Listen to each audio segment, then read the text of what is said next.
Let's keep going with decks I do love. The Wildwood. Look, I don't know what it is really with this deck. It's not the artwork. It's definitely not the art style.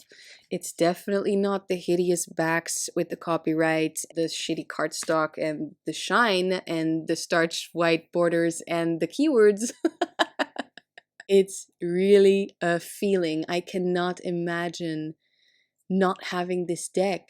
It's the way this deck makes me feel. It's like a rainy day and I am cozy and safe at home.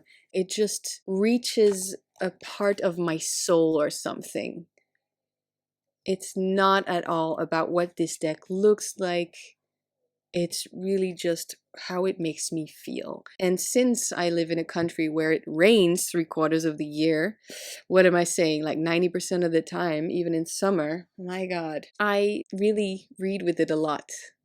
This feels right. It might still be in my top 5, if you know what I mean.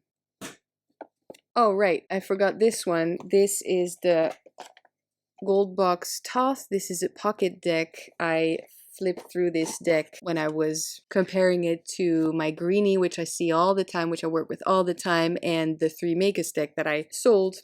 This one is just because I realized at a certain point that the Greenie was just sometimes a little bit too large to bring with me all the time. And since Toth is now a deck that I'm very comfortable with and that I love working with, it just only made sense to get a smaller one. Now, the different feel of this obviously is the cards are small, so it doesn't feel like this huge ceremony every time you lay down a few cards. So that's something new to get used to. But the images are just so very sharp and the colors are different, so it is kind of like, even if it's the same imagery, it is something new to discover. I feel it's just nice to have. I don't know what else to say about it. It's just beautiful colors. It's really sharp, razor sharp. I'm enjoying the idea of having a Toth with me. This one is smaller than the regular Toth, and it's just such nice quality. I choose the Gold Box over the US Games decks that you can get nowadays any day, I guess. And I know that this might be kind of like a luxury thing, but I just found it. I wasn't even looking for it, and it's gorgeous. So fine, the titles are in German, but it doesn't really bother me so far. It doesn't. Someone messaged me, by the way, and told me that these are sold for a really low price somewhere on eBay. If you have a link, please share it, because I don't have the link. So this is just information and then you can Google it yourself. I really don't know. But yeah, really happy with this one. This was a purchase this year and I'm keeping it. Another purchase this year that I wasn't completely sure about, but I did immediately love it.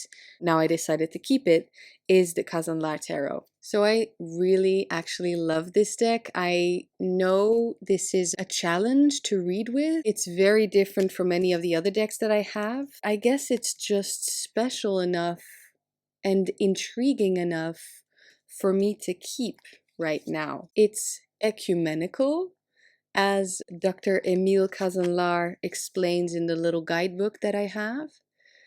And this means that there are many different religions or, beliefs, and they all lead to the same beauty of life, I guess. All paths lead to the same God. And I don't know, I kind of love that idea because I am interested in religions just because that is hard to understand and at the same time so natural and beautiful and spiritual aspect of human beings and what we believe in, what we carry in our hearts. I don't really have the words yet to explain what exactly I like about this, but this deck definitely reminds me of just that weird and beautiful, I guess, phenomenon that we call God. Yeah, so really big themes with this deck.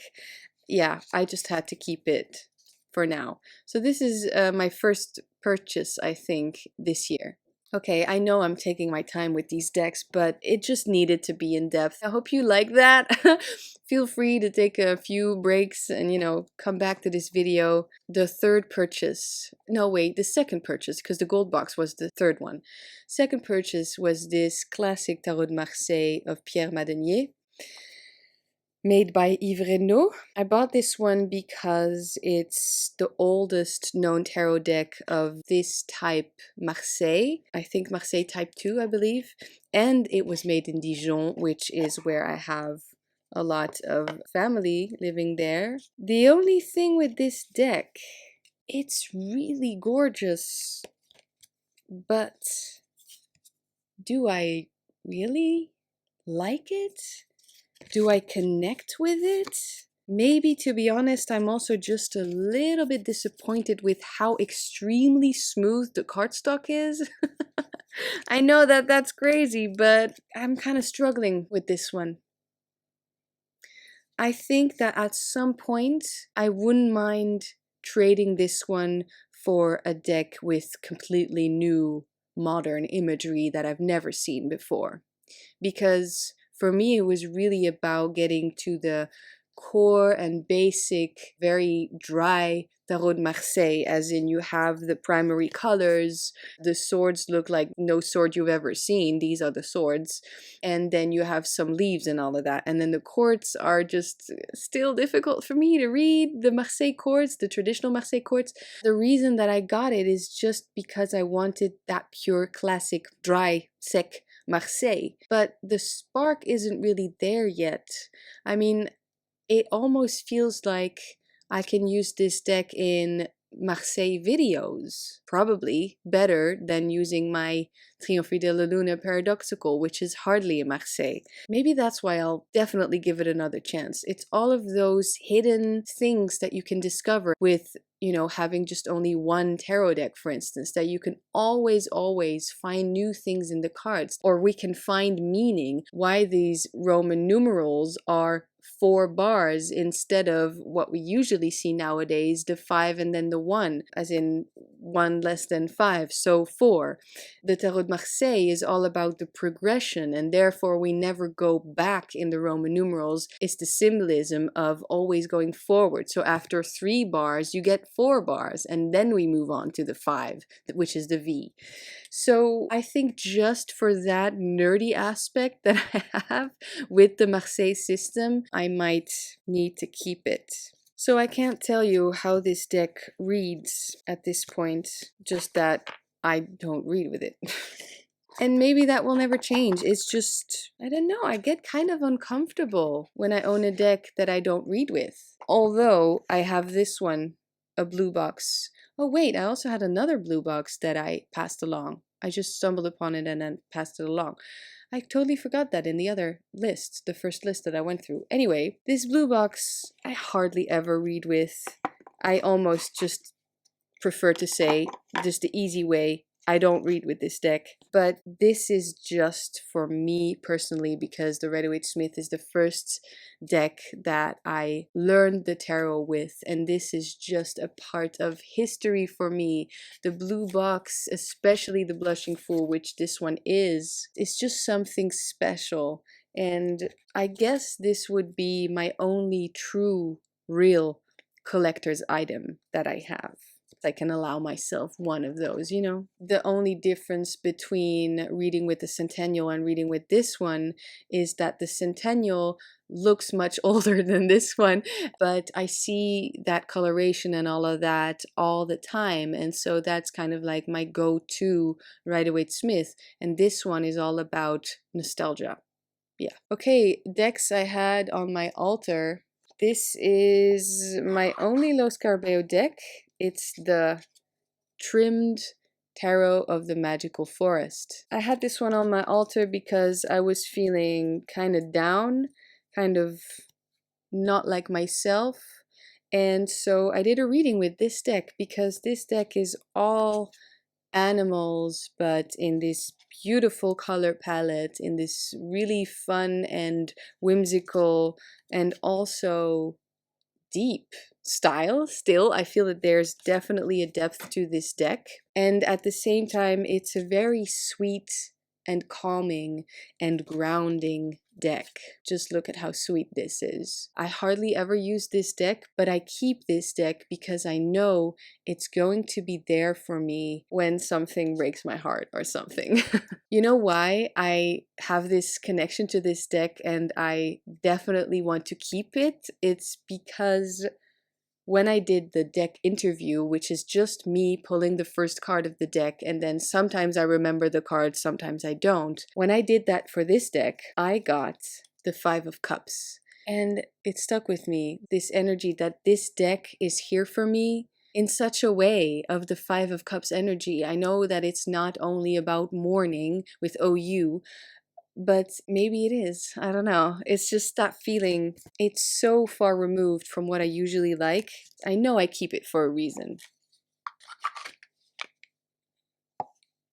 Let's move on to another deck that was on my altar. I did Patreon readings with this deck a couple months ago, and it worked so well. I really had the idea of this deck. This is the Tarot of a Moon Garden.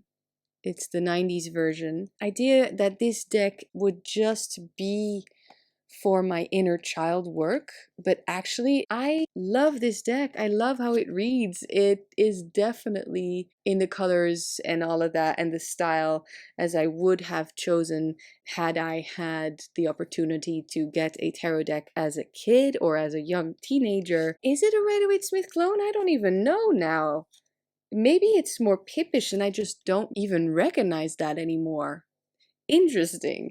Anyway, it reads wonderfully. I like that this deck has its own world and at the same time the meanings just translate so well to any situation. And it's very mysterious. The way this deck makes me feel is an organic connection there.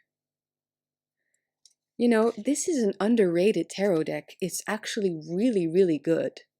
And I get it, it's kind of old-fashioned at this point. These colors are no longer in, and I guess that when it was published, these colors were it. But this is just one of those decks, so many little things hidden. It's like a magical forest. Haha. Have you noticed there's no forest in the Tarot of the Magical Forest? I didn't notice that. Kelly Bear noticed that, obviously. But this would be considered a realm that takes place on the moon, I think. Underrated tarot deck. Tarot of a Moon Garden. Really. Oh my god, I have to speed this up. Okay, something else that was near my altar. This deck, the Oracle of the Radiant Sun, the new edition. Gorgeous cards, very cute. Have almost sold this deck several times and then still kept it. How I read with these cards is I don't. I had them near my altar or my tarot table as a kind of intention setting. Because here, for instance, I feel like maybe I need to appreciate daily life a little bit more. I pick up this card just because it says appreciation down there. I don't really pay attention to the astrological sign or the planets anymore. It's really just about that keyword, and then I place it somewhere on display where I can see it every day, and I kind of meditate on these images. I want to be inspired. I pick the inspiration card, and then I kind of see what messages or what ideas these images, I don't know, kind of like bring up in me. The card is there, and I just glance over it every so often. And then somewhere something happens. It's not like active work, but I keep them to have on display. I almost feel guilty for having this deck. It's gorgeous artwork, but I don't read with it in the way that it was intended at all. I don't use it as often as I did last year, since I changed my altar space, really. So, not sure if I'll keep it. Also, I can't believe nobody else is talking about this. This is a typo, isn't it? And it's there in the second edition. I don't know, I guess they could have adapted it, but they didn't adapt it. They kept the adaptability. Okay, another deck that was on my altar. This is an oracle deck, but it's called Morgan's Tarot. I have an entire video about this deck, so I'm not going to waste too much time on this one. It's whimsical, it's crazy, it's totally weird, it makes absolutely no sense, and therefore it reads wonderfully. This is my trickster deck. It just always allows me to think outside the box. Yeah, that's what I like about it. Also, it's very hippie vibes. The whole vibe of this deck, even though it's black and white and very minimalistic, kind of like simple drawings, it totally gives me golden age thinking. It transcends me to another time, a time I never knew. I don't know, I really like it. It always makes me see things from a different perspective, always makes me understand things in a way that's very freeing, outside the box, as I said. Also, when I pull a card or two or three, not too many with this deck because it's a weird read, without having a question in mind, it comes up with questions I didn't even know I had. So that just works great. Also, I feel right now I should totally use this deck for dream work. Wouldn't that be cool? It says, ignore the preceding. This is my Soul Cards 2, which is very shiny. I edged it in this weird mustard brown yellow. I don't know, guys. I like it, but maybe not enough. Like this card, I don't like. Look, it's special. It's not an oracle deck. It's soul cards. It's fully 100% intuitive, which I appreciate. And I like the artwork and I like the idea behind the artwork. And I also like my own kind of take on this deck. I see all of these figures as witches and they are all witch of something something. I use this sometimes at the end of a reading, but it's just so incredibly subjective that I love asking the querent what they see in the card. I feel like the reverse way works better than me interpreting a message in these cards for someone else.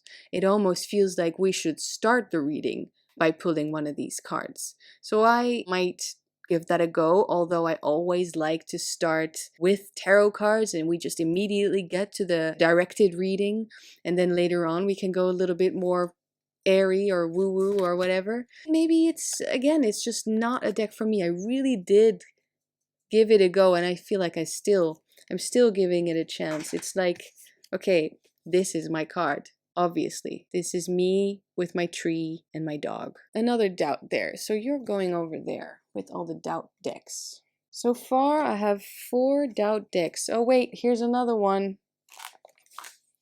Made this kick-ass box for it. New Orleans Voodoo Tarot. Look, I love this deck. The artwork is freaking beautiful.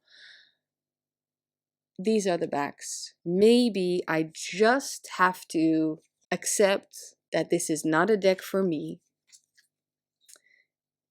Sad, but maybe that's just what it is. Maybe that's just what it is. So I don't know. I learned a lot. I did. Even though I kept saying in videos that it annoyed me that the guidebook didn't explain more about these 2 traditions, like New Orleans voodoo and then Santeria, I still learned a lot. This is another one. I would be sad to see this one go, but maybe it's just not a deck for me. I cannot tell you how it reads. Okay, I have these 2, which I consider honestly just a part of the Triomphe della Luna. These 2 expansion packs. One of them is in the classic colorway, which not a lot of people have. I think maybe like 30 people on the planet. And then this blue one, which Manuela sent to me because she wasn't using it. Plus then the oracle cards, which also come with the deck. I don't consider this a deck on its own. Maybe I should though. For me, so far, it's mostly just the fact that these cards really add to the world building thing that I've got going on with that deck. There's just more to explore and to learn there on how to use these cards. I wouldn't mind also kind of like making a game out of it or something. although that might be difficult. Anyway, got those. What do you think I should do with it? This is a fun deck, and I only use it maybe like 3 months out of the year, but I love it. It's great. The Halloween tarot. Yes. So I blackened the borders, front and back. It's whimsical, it's cute, it's Halloween, which is something honestly that I did not grow up with because, in case you don't know, I live in Holland, in Amsterdam. The way that I know Halloween is just to go out with friends. Some of us are dressed up, something creepy or something funny, and then there's like a Misfits cover band, but a really good Misfits cover band. And then they sing Halloween. Okay, so this deck, it reads so well. It's kind of like a Redwater Smith clone. Its voice is very deep, actually. I get a lot of meaning out of these cards, out of this artwork. It's just different enough to really give me something extra. It still manages to give me something more. Its voice, for me, is excitement. It's excitement for the best month of the year, which is October. Obviously, is when I'm born. It's when my birthday is. The true cool thing about it is that the colors kind of pop out. They are so flashy coming out of the cards, and it's a Redwater Smith clone, kind of. So there is no difficulty in reading this deck. It's just really the good old Redwater Smith, except that it's October and, you know, the month surrounding October. It's exciting, and there's just that autumn feel in the air, and then you get this deck. Fully trimmed Druidcraft, or as in fully trimmed Anna style, meaning I did keep the stone looking borders. So this deck, I already kind of explained it, but I like this one because it's an easier shuffle than the one with the titles, because the titles are quite big and it makes the cards like, yeah, you know, a little bit taller than tarot sized. It's just an easy read, but it adds in this aspect of druidry and of old land with a lot of history and nature. It's not at all the same vibe I get from my Wildwood, even though it's the same artist. Wildwood really is the rainy day, feel like I need to be a turtle and, you know, not talk to people energy. And this one is just very clear messages because it's Redwater Smith system. What really is the difference? I guess the difference here is that it's extra grounding, because also all the cards are from like that more of a below perspective. All the feet look huge, and there's just tradition. I see tradition in this deck, even though the artwork really isn't exactly my thing necessarily. I can definitely appreciate it for what it is, and I should read with it more. Definitely an earth deck. Don't know why I have two versions of it though. Still, I don't really know. Okay, the Wild Unknown Tarot. So many people's favorites, at least a few years ago. This is the first edition. I really like it. I made a video about this deck, about reconnecting with this deck. There definitely is something cool about it. It's by no means my go-to deck. This has never been my go-to deck, but I do like it enough to keep. Sometimes, though, I feel like this is Thoth-based. Yeah, well, not just because justice is 8 and strength is 11, or that we have daughter son in the courts. I meant to make a video about it, but I don't think I will. I don't think I have enough to back my claim here. It's just sometimes when I read with it, it's like, for instance, look at this card. It's very similar of the goat in the devil card of the Thoth, and then also just the meaning of the cards. I mean, look at this strength. Yes, it's a lion. Yes, there's the lemniscate, but there's also a rose, and it looks like this lion is kind of trying to seduce us. Now, honestly, how Thoth strength lust card is that? I don't know, just something. What do you think? Has anybody else ever said this? This deck reads like an experiment. It's not my favorite to do client readings with, it's just when I really feel called to use this deck. Obviously, it's not a staple, but I'm happy to have it. And I like having this one as the full, well-known deck that I have, and then the other trimmed version that I colored in more like part of that magpie deck.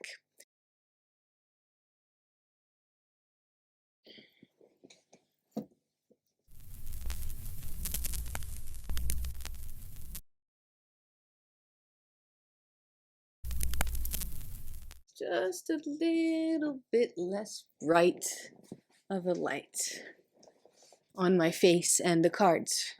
Okay, Alchemical Tarot. I know there is so much more to learn here. So yeah, this is the back. I like it. It's a clear, nice art style. Cards look brand new because I haven't really used it. I like Alchemy. This is just a deck that I don't know well yet, and it's never my priority deck. There's always another deck that I reach for, even just to learn or to study, before reaching for this one. It's not really a problem for me. I think it will definitely get its moment. I cannot tell you how this reads. I can only tell you that it interests me and I definitely need a Robert M. Place book. Okay, here it says Le Tarot de Marseille par Polka, but it's not a Marseille deck, it's a pip deck. Sorry, but it is. Polka is, I guess, the artist's name. This was a very thin deck, but it's the first and only deck I backed with really thick, apparently, what did I know, contact paper. But it works really well. It's nice. It was just different backs and they didn't fit the deck, so just plain black is good. Then I edged it in this red and it bled onto the fronts of the cards, but it works well because it looks like blood, and this deck is all types of bloody. I like this as a pip deck because of the very deep colors, and it's very creepy, has a creepy aspect. These are not intestines, these are umbilical cords, apparently. They're supposed to be umbilical cords. This is like the one card in this deck that I don't like, the Fool. Anyway, the way that this deck reads, I reach for this deck a little less than I'd like, because honestly, it's a fun read, it's nice, it's just a special occasion deck, because you could at first glance compare this to the Triomphe de la Luna, maybe especially the paradoxical version, I don't know, that's just the only one I have. Because of the creep factor and the fact that they are both pip decks, fine, one of them is Marseille and this one is just pip, but you know what I mean? There's the creep factor and all of that, except that this art style makes it feel like the people in this deck don't know each other and they don't know you either. Look, it's just really fun. It's just a little cold, which is interesting because, as I said, it's beautiful artwork with deep colors, and just look at all of that detail in his coat. Let me show you some more peeps. It's just not that same atmosphere and welcoming feeling. This is probably my favorite card of the deck. And welcoming feeling that I get with the Triomphe de la Luna. But still, I like it. It's just the types of readings I get from it, they're just weird. And I should really work with it more to tell you whether I really get something deep from, for instance, this image. You know, it's funny. I mentioned that I had a Morgan Greer at some point and then I traded it probably. I'm not sure. I passed it along. And a lot of people love the Morgan Greer because it's a Redwater Smith clone and system, then obviously. But the images are a little bit zoomed in. So really you're very close to the people in the deck, which is really probably the main reason why I didn't like that deck. Because having it so zoomed in, it just, to me, it gives me less to work with somehow. Like, we can work with just a face. I don't know. To me, that's not enough, which is maybe also, I'm realizing now, why I just can't seem to really connect with soul cards. Most of the cards are just faces. And even though a lot of people love that, maybe that's just not my thing. Yeah, because I also said I like the Toth because we never see a face. This, though, is giving me lots to work with. So the deck is a little cold, like every person is just a little gray or looks very stern. I just have to make sure I rotate the decks in my collection because honestly, since the Tarot Overwhelm video, I haven't been rotating all that much. I've been rotating like 1 or 2 decks on my altar. And then like the 3, 4 decks that I work with all the time, I kept. And so that meant that I was still just working with Centennial, Greenie, Triomphe, and then Crows, Magic Tarot. And then the rest was kind of like so much second place, or actually I should say 5th place to work with, that I still really wasn't working with them all that much. So the rotation system should really include my main decks. I'll get the system down, I'll work it out. This one could be my pip deck for the month, for instance.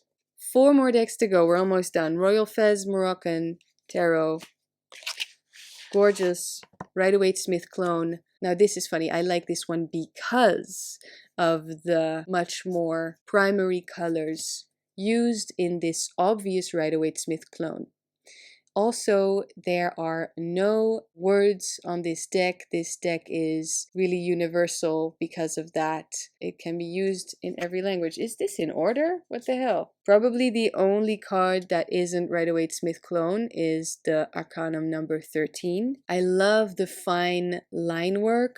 Also, I love that the only brown that we see in this entire deck is just in one card. It's the Hermit. I like this deck. I like that it's an easy read because it's such a Rider-Waite Smith, but then at the same time, there's just so much happening in the cards because of the teeny tiny thin line work. It just adds a little bit to it. It changes the way I read the cards just enough for it to be interesting to work with. The voice of this deck, I think it's kind of quiet because there's just so much teeny tiny detail. And we're also so obviously looking at the artwork through not only a border, but through a frame on each and every card.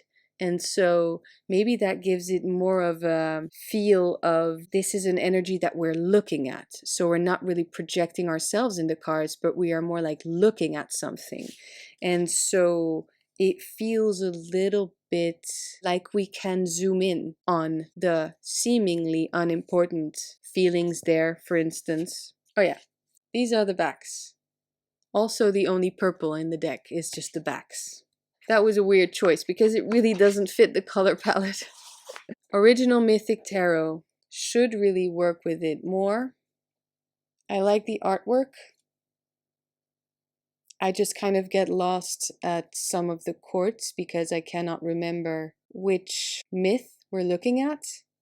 There's a different myth in every suit, so that I kind of am able to keep track of. And then obviously all the majors, like this one, are Greek gods. It's kind of like a childhood feel for me just because it reminds me so much of a book that I had as a kid. Kind of a creepy book, you know, a little bit of a dark, weird art style. I like that in a tarot deck, but I just don't reach for this anymore. I just definitely want to keep the guidebook because that's just my favorite Rider-Waite Smith guidebook, Rider-Waite Smith system guidebook that I've ever read. This deck feels safe, I think, because of that artwork. At the same time, it's just a little bit annoying, I find, that I don't know all the people in the courts.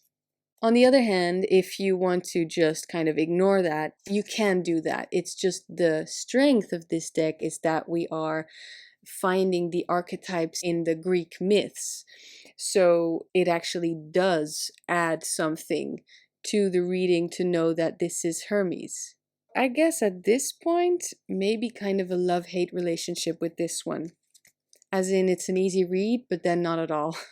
The Golden Rider. This is obviously just a Redwater Smith clone, but drawn differently, or painted actually. This is a French version and with different colors.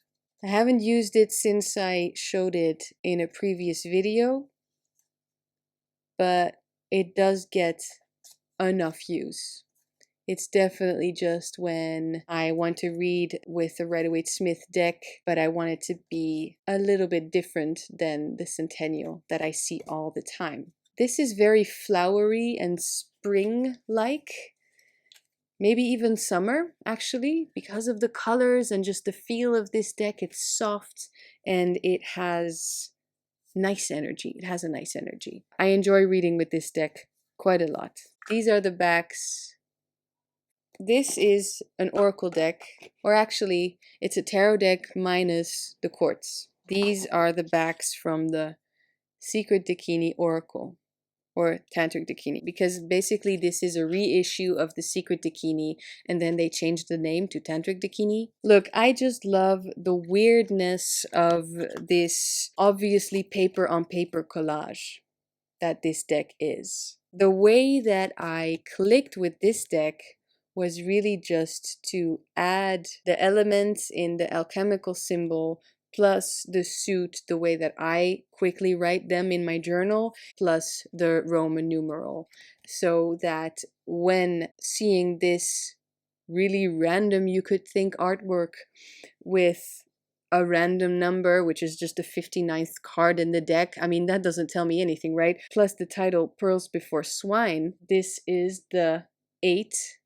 of Pentacles. So now basically all I have to do is bring in what I know what the 8 of Pentacles means and then combine it to the artwork that I'm seeing.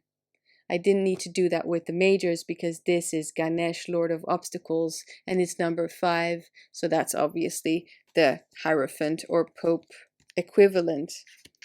This survival is apparently the 10 of Pentacles, always like the mean and heavy. This is the 5 of Swords. Yeah, I did remember that. Okay, cool.